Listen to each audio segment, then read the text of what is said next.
Business is growing for the cellular phone companies in British Columbia, but so are questions about the security of these phones. Questions prompted by the Bud Smith scandal. In July, the opposition NDP released tapes they had received of car phone conversations involving Attorney General Bud Smith. The contents of the tape led to the resignation of Smith and a hot political controversy.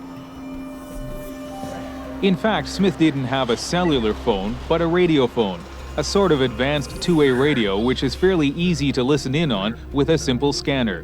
By contrast, cellular phones are much more sophisticated. The companies say there are so many channels, it's difficult for someone to use a scanner to find and listen to a specific conversation. On this intersection.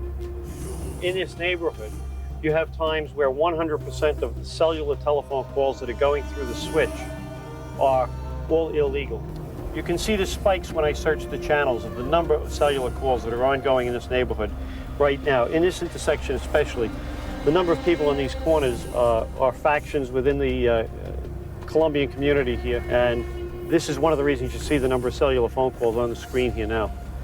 And through this whole neighborhood, 4-block area. On the screen now you can see there's 1, 2, 3, 4, 5, 6, 7 calls, and the amplitude will increase as we go down the block, indicating that there's a call cell operating within this block, and there's cloned phones in that location. So what we'll be doing is coming back here with other investigators to follow up on this. I think what we have to do right now is get out of the neighborhood. Okay, thanks. Phone cloners. But there is actually something that would put an end to phone cloning overnight. And this is it. It's called a clipper chip. And it's the ultimate in scrambling technology, which means it can encode all communications and make them absolutely secure. No more phone cloning. You've probably heard of things like the clipper chip and the key escrow proposal.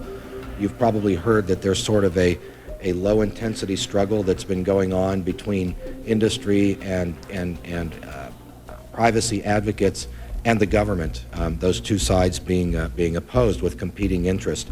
What is all that about? What does that mean? What are these interests? Who's likely to win? How are these interests asserting themselves? Incidentally, on the contentious question regarding the clipper chip type solutions, nearly 7 out of 10 respondents indicated that the government should not mandate electronic backdoors. Additionally, 66% of respondents agree that the adoption of encryption technologies and algorithms to ensure the security of networks should occur only after full interaction with the private sector. That gets into some national security areas that I'm really not an expert at. My broad view would be that it's going to be very tough to have an export industry of sensitive communications if the U.S. government has the keys or the codes. I mean, it's really a terrible handicap. I also think that these technologies generally get beaten fairly fast, and so it's probably an overhead burden that we would be putting on our communications industry that will have a very short-lived beneficial effect.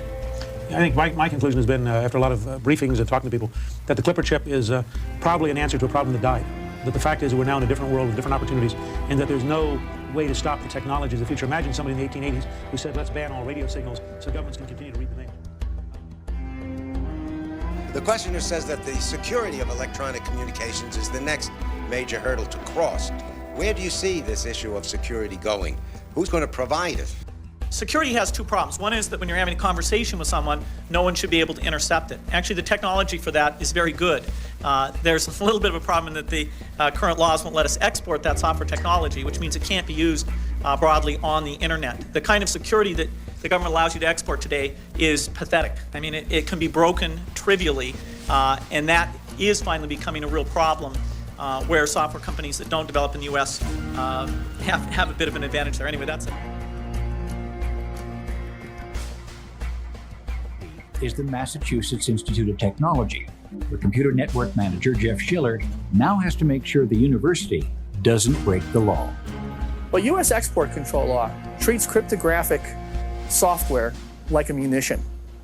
It's actually regulated under the International Traffic in Arms Regulations. It's literally like a gun. No, more so, it's like a big gun. The first thing that MIT has to do is register as an international arms dealer. Now, you can imagine that's a little strange thing for a university to want to do, is being an international arms dealer. Now, a friend of mine who works at a commercial company said we should really do it because you get a really cool newsletter. But But basically it treats it as a munition, which means to most places I cannot freely send it.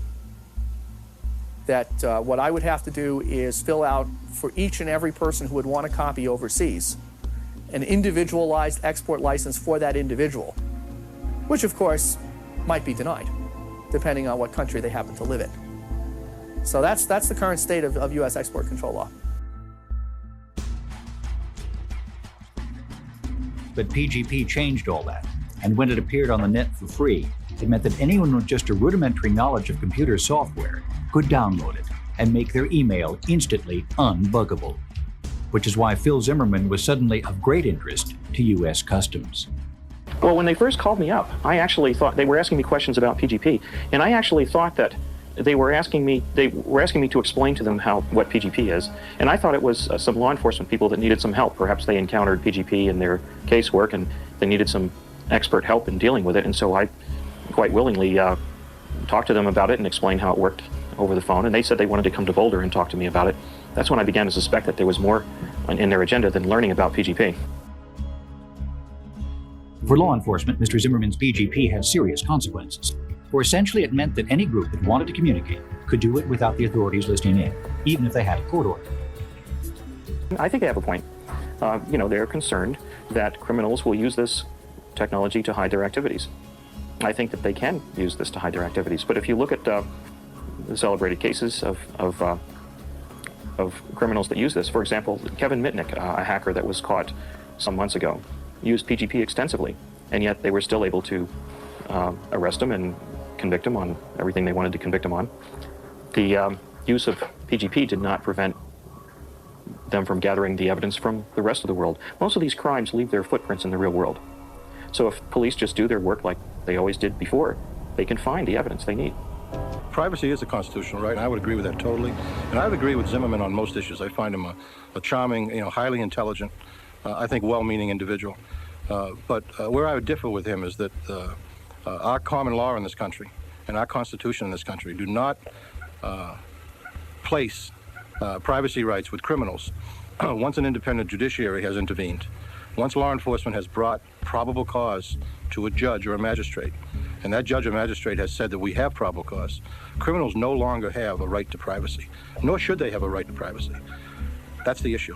Zimmerman's exactly right. Citizens should have, but not criminals. This is a very political technology. What happens with government policy and cryptography will influence our civil liberties for the next century. All of our conversations and communications are being moved to electronic channels, to digital channels. And to the extent that happens, it becomes exposed to easier interception by not just governments, but businesses or businesses and governments. But I think most of all, in today's tensions between our own government and our people, there's a fear that outlawing cryptography will erode our civil liberties.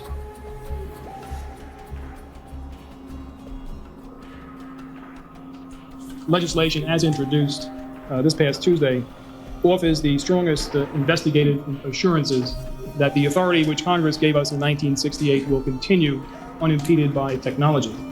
The issue before the Congress and before the public is the updating of the technical assistance requirement embodied in the statute, but of course changed by technology. Services, in effect. It's not digital technology that's not wiretappable. It's the kinds of new services that simply go beyond your grandfather's network, where you could take two little alligator clips and tap into a conversation. So you may have to pull out a switch. You may have to design from scratch a whole new computer software regime to allow you to sell this service to your consumers. It's not a simple thing. When I would imagine that Tom would tell you when you get into wireless technologies, it's even more complicated. One of the problems, however, is that as the telecommunications systems become more sophisticated, follow me and personal communication systems, the bill itself contemplates the handing off between cellular companies, for instance, of communications from one local carrier to another. If we have a large vulnerability between two areas where we have heavily invested our earlier funds, we could still be at risk in terms of covering the network, which will move not just between the main areas where we have concentrations of originating wiretaps, but where calls will soon and currently transit. Mr. Speaker, I rise in strong support of the Digital Telephony Act of 1994. As mentioned, the purpose of this bill is to safeguard the ability of law enforcement agencies to carry out court-ordered wiretaps. I know that the court-authorized interception of communications is one of the most important tools in the investigation of criminal conduct. The level of security that you get is a function of what the government will allow you to have. So, and that's measured in the number of MIPS years required to break someone's code. And, and that's a direct function of the cost of breaking it. So the more secure, the more valuable the information you have, the more security you ought to be able to employ. But the government does restrict what you can export. And they restrict what you can use in ordinary communications.